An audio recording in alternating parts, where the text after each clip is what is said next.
नमस्कार विद्यार्थी मित्रांनो, मी श्री शहाजी एडे सर तुमचं श्री टकले पाटील क्लासेस सेक्रापूरमध्ये स्वागत करत आहे. आज आपण इयत्ता 4थी-5वी विषय आजचा घटक आहे युनिट 6 स्टॉक एक्सप्रेशन नित्याचे वाक्यप्रयोग. त्याच्यातला उपघटक आहे sub unit 23 grating, making request, seeking permission. आता लेट्स रीड अँड अंडरस्टँड. काय करायचंय? वाचायचंय आणि समजून घ्यायचंय. काय समजून घ्यायचंय बघा. कुठले घटक दिले तुम्हाला? इन्स्ट्रक्शन, सूचना. तुम्हाला काही सूचना दिल्या जातात आणि त्या सूचना कशा असतात बघा. Stand up. स्टँड अप म्हणजे काय? उभे राहणे. हे जनरल सूचना आहेत. गो आउट, बाहेर जा. Clap your hands, close your eyes, show me your toe, sing a poem, कविता म्हणा. वॉश युअर हँड्स, स्वच्छ हात धुवा. Wipe your face, go back to your place. Clap once, take a step, show me your mouth. Jump again, पुन्हा jump मारा, उडी मारा. Sit still, jump on the other legs. Count 3, close your mouth, open your book, put your book in your bags, hold your toes, run on the spot, turn left, turn right, draw one star. म्हणजे काय? एक star draw करा, चित्र काढा त्याचं. raise your hands, fold your arm, हाताची घडी घाला. cross your arm, catch the ball, drop the ball, peel a banana, cut the cake, walk like a soldier. नंतर hope like a bird, swim like a fish, show me your head. अशा प्रकारचे काय दिलेले आहेत example. ते तुम्ही काय करायचे? वाचायचे आहेत. आणि दुसरा पॉइंट आहे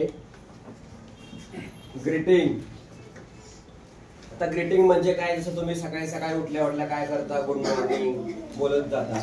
मग good morning, good evening, happy birthday, happy marriage wedding किंवा हॅपी मॅरेज अॅनिव्हर्सरी डे किंवा हॅपी वेडिंग अॅनिव्हर्सरी डे.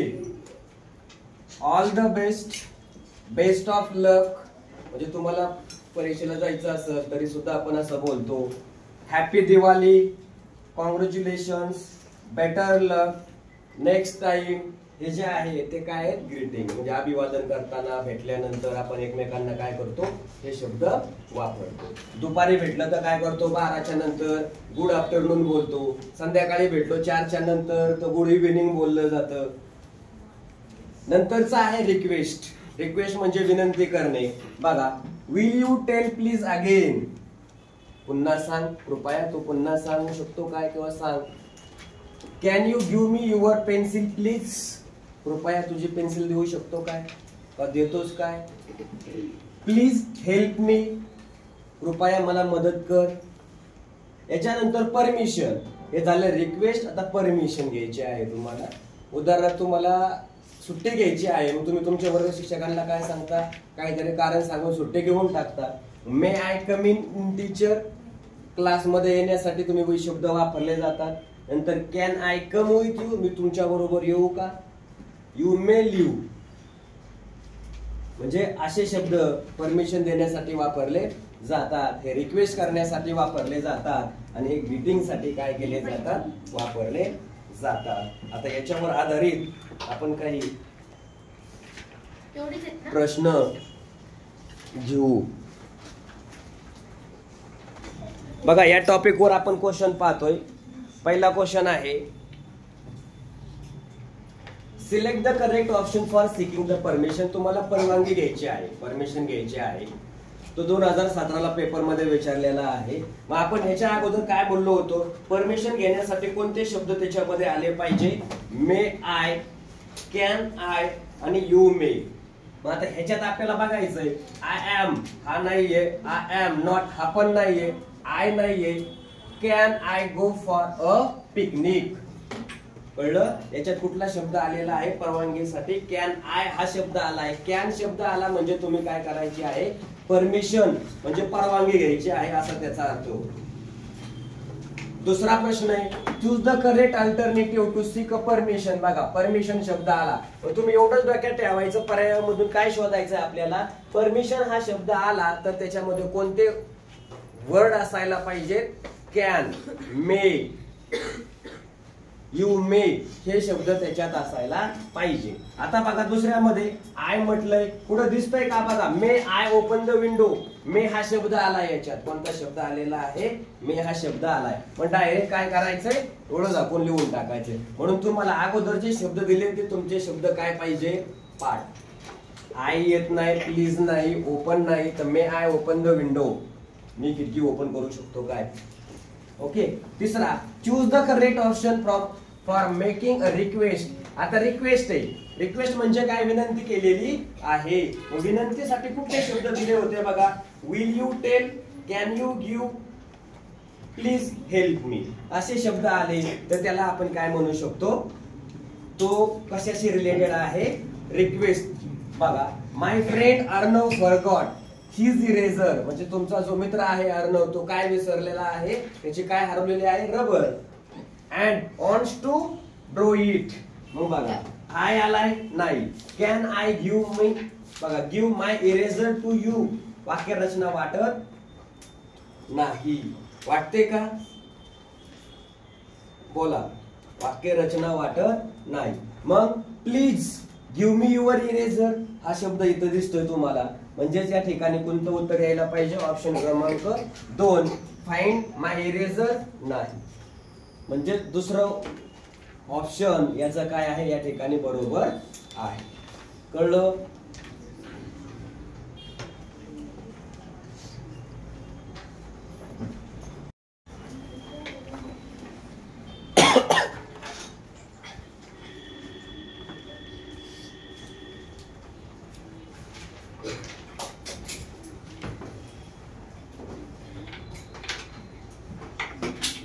चौथा प्रश्न आहे बघा, choose the correct greeting from the option. आता मी तुम्हाला काय सांगितलं होतं, ग्रीटिंग दिलेलं आहे ना, हे शब्द महत्वाचे, तुम्हाला ते ओळखता आले पाहिजे. Greeting from the option, option मधून काय करायचं, ग्रीटिंग ओळखायचं आहे. मग Ajay was ill, Ajay was ill म्हणजे काय, अजय आजारी होता. ऋषिकेश विजिटेड हिम, ऋषिकेशनं हॉस्पिटलला व्हिजिट दिली, जिथं अजय ऍडमिट आहे तिथं. बिफोर लिव्हिंग हॉस्पिटल म्हणजे त्याला हॉस्पिटलमध्ये सोडून द्यायच्या अगोदर काय केलंय, अजयनं ऋषिकेशला जाऊन हॉस्पिटलमध्ये व्हिजिट दिली. ही सेड, त्यावेळेस तो काय म्हणतोय, he said welcome, go to another doctor नाही. कॉंग्रॅच्युलेशन, आजारी पडले असं कोण म्हणतं काय, कॉंग्रॅच्युलेशन नाही पडत. वेलकम म्हणताय काय, नाही. म्हणजेच गेट वेल सून, हे त्याचं काय होईल, ऑप्शन आपल्याला या ठिकाणी पाहायला मिळेल. त्याच्यानंतर पुढचा आहे प्रश्न बघा, सिलेक्ट द करेक्ट ऑप्शन. 2008 याला पेपर मध्ये विचारलेला आहे. Vedant and his team on the football match. Vedant आणि त्याची टीम जे आहे, संघ, यांनी कोणती मॅच जिंकलेली आहे, फुटबॉलची मॅच जिंकलेली आहे. देअर फ्रेंड सेड्स, तर त्याचे मित्र त्याला काय म्हणतात, डॅश डॅश. कॉंग्रॅच्युलेशन्स अभिनंदन म्हणतील, बेस्ट ऑफ लक म्हणतील, हॅपी बर्थडे म्हणतील. याचा याचा कुठं ताळमेळ सापडतोय का, नाही. मॅच जिंकल्या कुठं म्हणणार आहे का तुम्ही हॅपी बर्थडे, नाही म्हणणार. बेस्ट ऑफ लक मॅच खेळायला जायच्या आधी बोललं जातं, म्हणून हे पण येणार नाही.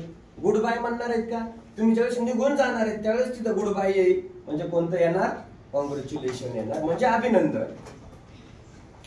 6वा प्रश्न आहे, चूज द करेक्ट ऑप्शन. 2020 ला पेपर मध्ये विचारलेला क्वेश्चन आहे बघा. Many many happy returns of the day. This message, आता इथं बघा मेसेज शब्द आलाय, म्हणजे तुम्ही काय करताय, मेसेज सेंड करताय त्याला.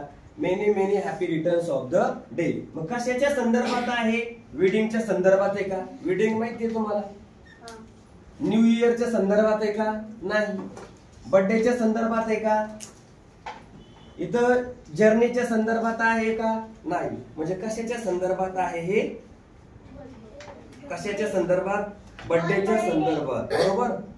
म्हणजे त्याचा बर्थडे साजरा करायचा असेल तर कुठलं वाक्य वापरलं जातं, हे. आणि मग तुमचा पर्याय काय असणार, third.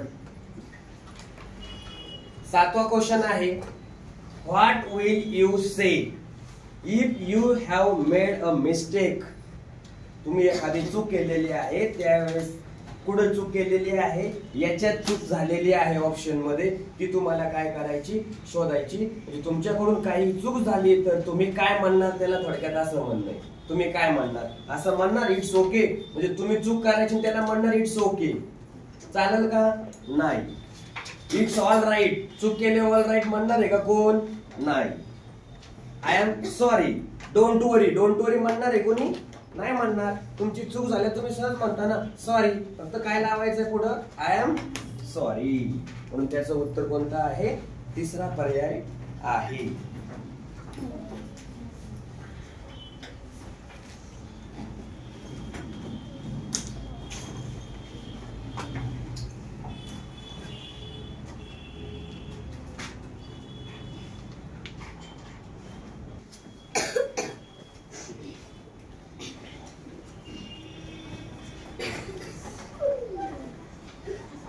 How will you greet your friend. आता तुम्ही तुमच्या मित्राला भेटलाय, पण कधी भेटलाय बघा.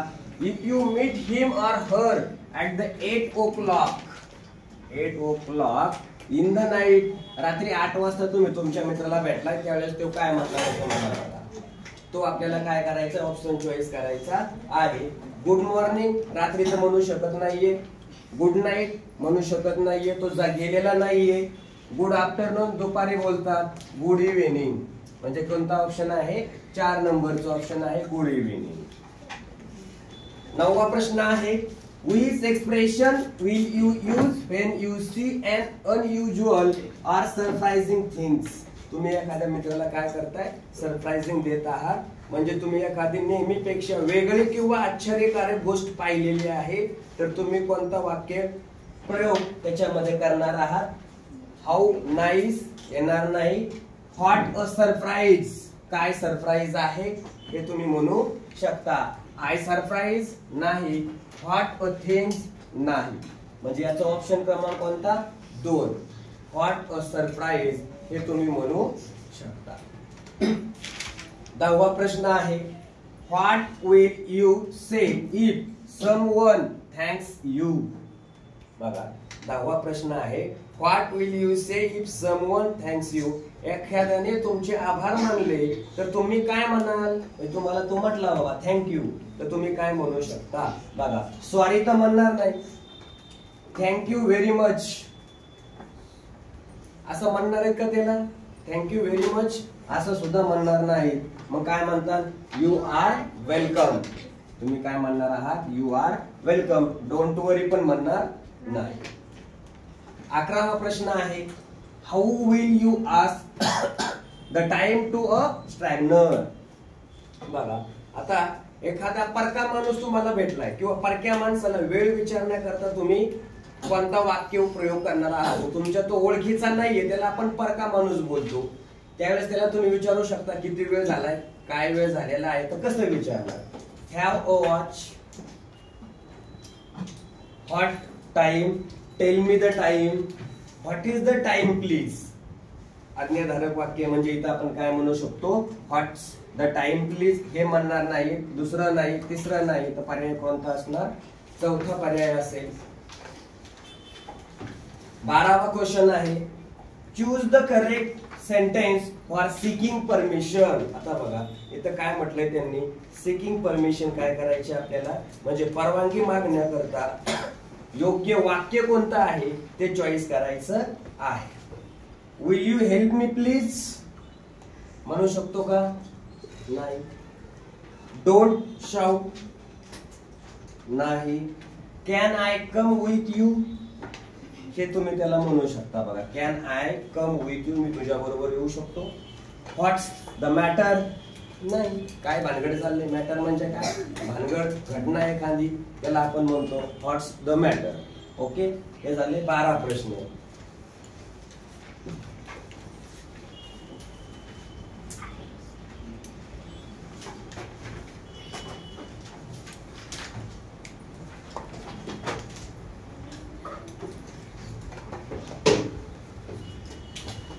अशा प्रकारे हा टॉपिक या ठिकाणी संपलेला आहे. हा व्हिडिओ जर तुम्हाला आवडलेला असेल तर तुमच्या मित्रमैत्रिणींना हा व्हिडिओ शेअर करा. त्याचबरोबर Neptune scholar academy by Shahaji Ade sir या यूट्यूब चॅनललाही सबस्क्राईब करा, लाईक करा, शेअर करा आणि शेजारी बेल आयकॉनचं बटन आहे दाबायला विसरू नका. म्हणजे इथून पुढचे सर्व व्हिडिओ तुम्हाला एकाच ठिकाणी पाहता येतील. धन्यवाद.